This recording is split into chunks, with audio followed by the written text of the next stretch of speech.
Oh, okay. Oh, it's working. It's great. Is it? Okay. So it's working. Fantastic. Okay. Um,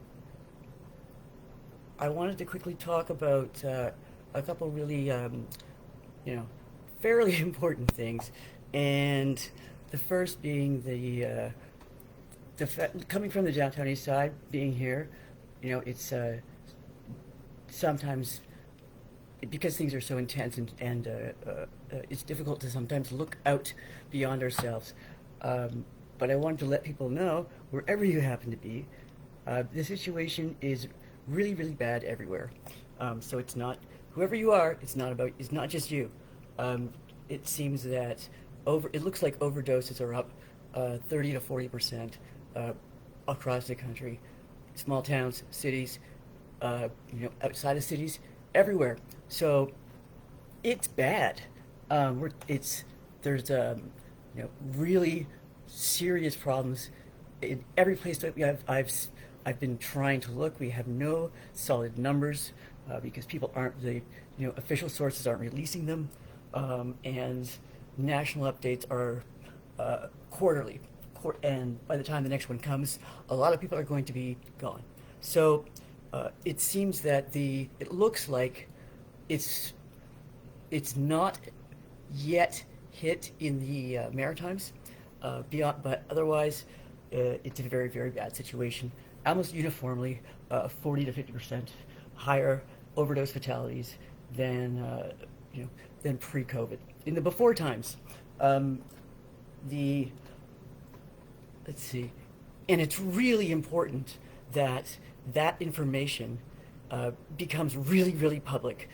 It's not an inside us, it's not a between us kind of thing. We need to make this fact as public as we possibly can.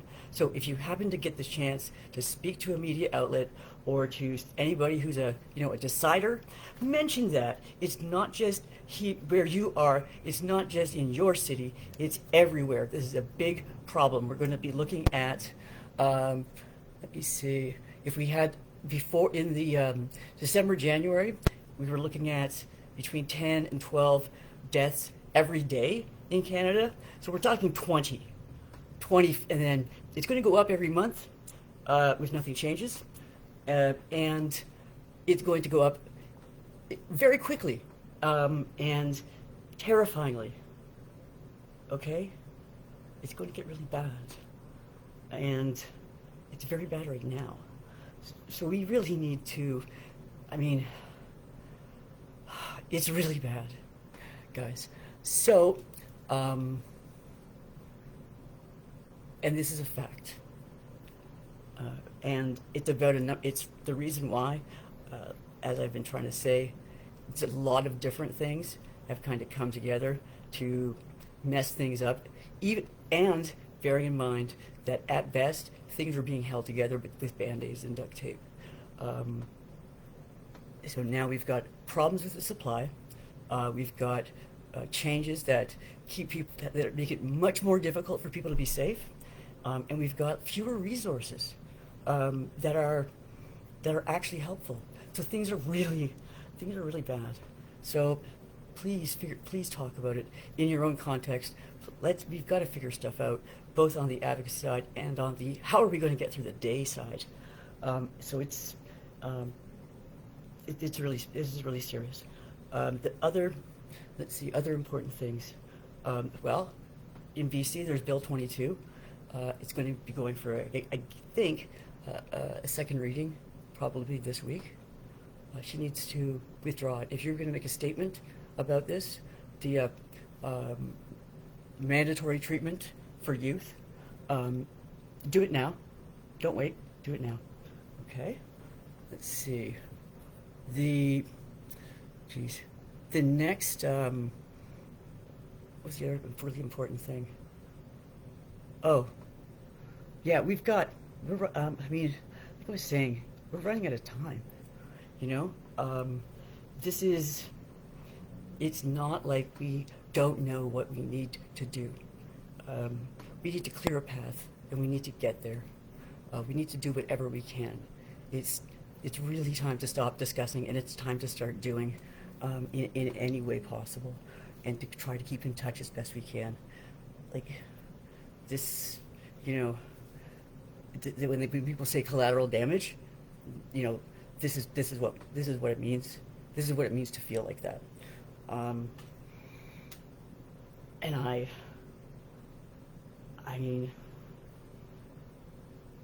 it's so important that we try to focus here on the big shifts we need. And we need to also recognize that this battle that we're in is the same battle that's everywhere else. I mean, you know, people who use drugs, who are, you know, we say, oh, we're marginalized because of using drugs. No, actually, we use drugs because of that.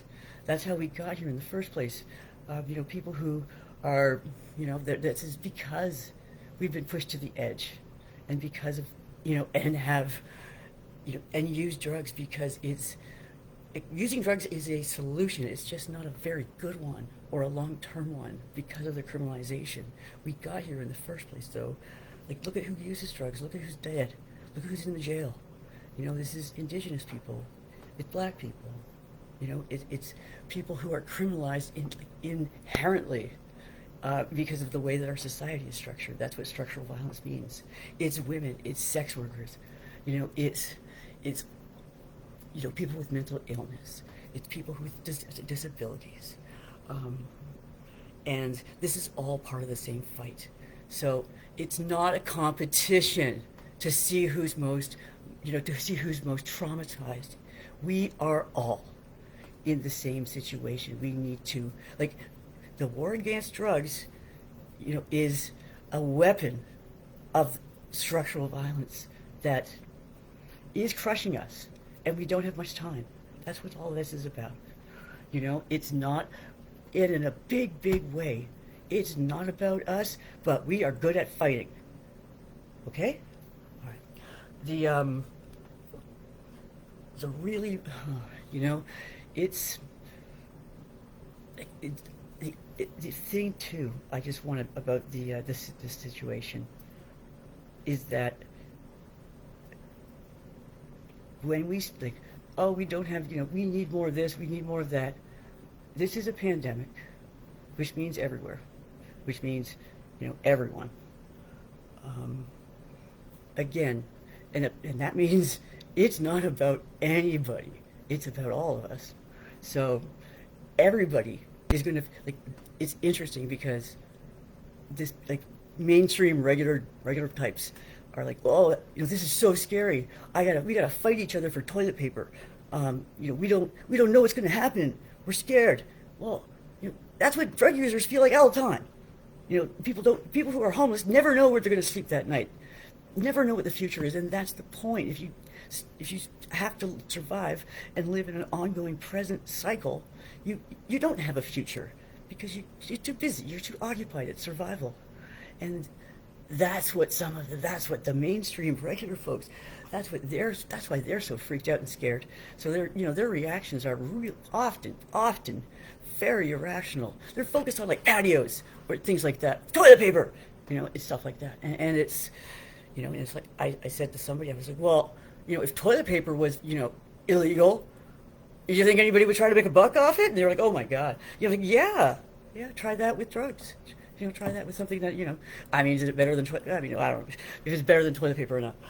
The thing is, well, yeah. Anyways, the point there is that we are very familiar with this situation. We've been, you know, a lot of people have been living it their whole lives. All the people who are, you know, we're part of the same fight because we know this. Inherently, this is the same thing. Oh, the same thing with, like, you know, incomes, being poor. We know what that is, so we know how bad it can get, and that's why the government's trying to scare poor people away from applying for the CERB, because they're like, oh, we'll put you in jail, we'll do this, we'll go after you. Well, I mean, people are scared of that because they know how bad it could be. They know what being homeless is like. They know what being in jail is like. apply for the CERB, because poor people work, whether you work legit or not, whether you take cans, bring in cans, whether you collect cans, or whether you deal drugs or whatever, whatever. You work harder than these people. Come on, and it's legitimate work, and you're a real worker. So apply for that damn thing. Apply for CERB now. I'll put the link on the comments after this. Um, they have no business saying, like, this is an important thing. They're trying to scare. This makes me mad. They're trying to scare people, poor people, from applying because they don't want you to be okay. So you apply, and then we'll fight together. What's the other thing? That makes me mad. The other thing is about the police. In particular, there's been a lot, like the police are doing that thing where they get freaked out and then they back up and then they come back hard. And I don't want you to go and start yelling at them, please don't. But I do want you to document it. You take a picture if you possibly can, if it's safe to do so. If it's not, try your best to write down whatever they did or whatever they're doing and let each other know. We have to keep six on a way bigger level. We have to watch the cops, and we really, really have to deal with it because nobody else will. And the facts of criminalization, like the more it becomes known what it does, how it affects people, how it affects everything, the city, everything. That's a really important thing because we're getting somewhere. All of us are, and we can fight really well on that too. So you document it if you can. Take a photo if you get a camera. Take a video if it's safe. Take a short video, please. Don't make it really long. And feel free to send it. And like the thing that I've discovered, which is interesting, it's not that those people out there, those rich people, they don't care. But no, they just don't see this kind of thing. They don't see this side of policing. They see the police all happy and rescuing cats and shit. But that's not. But they see the stuff that they do down here. They do in our different neighborhoods all over the place. They see that, they freak. They're like, what? That's what they're not. They're because they know I'm the taxpayer, so they're doing it on my behalf.